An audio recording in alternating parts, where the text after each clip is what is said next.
Nous allons maintenant regarder la composition d'un navire négrier. La Marie Séraphique était un navire négrier français qui emporta plus de 1300 personnes hors d'Afrique entre 1769 et 1774. Les captifs africains passaient en moyenne 15 semaines sur le navire, dont 10 durant la traversée de l'Atlantique. Pendant la nuit, les captifs étaient enfermés dans l'entrepont. Les hommes étaient séparés des femmes et des enfants par un mur en bois nommé la barrière.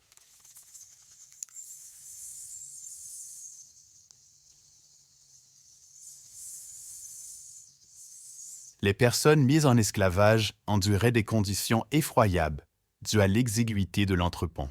Elles étaient fermement attachées ensemble dans des espaces nauséabonds et nombreux étaient couchés de côté. Certains dormaient sur des plateformes qui étaient construites sur les côtés du navire afin d'augmenter la capacité d'entassement.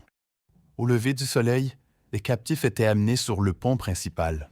Les hommes et les femmes restaient séparés par la redoutable barrière haute de 2,70 m. Les armes étaient pointées vers les captifs qui pouvaient être attachés par deux ou à une longue chaîne fixée aux anneaux sur le pont. Les femmes et les enfants restaient sur le même côté de la barrière avec une grande partie des marins. En séparant les hommes des femmes, l'équipage espérait ainsi limiter la communication et la résistance. 2 fois par jour, les captifs étaient nourris avec des haricots ou du riz qui étaient cuisinés dans le fourneau que nous voyons ici.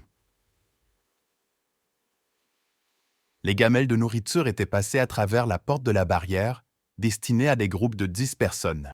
L'équipage surveillait les captifs pour s'assurer qu'ils mangeaient. Après 10 semaines de traversée de l'Atlantique, la Marie Séraphique atteignait Saint-Domingue, ayant connu une mortalité bien au-dessous de la moyenne.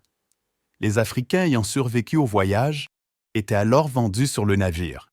Les colons choisissaient les personnes parmi celles présentées sur le pont principal et négociaient les prix sous un auvent. La majorité des prisonniers de la Marie Séraphique a passé le reste de leur vie à travailler durement dans les plantations.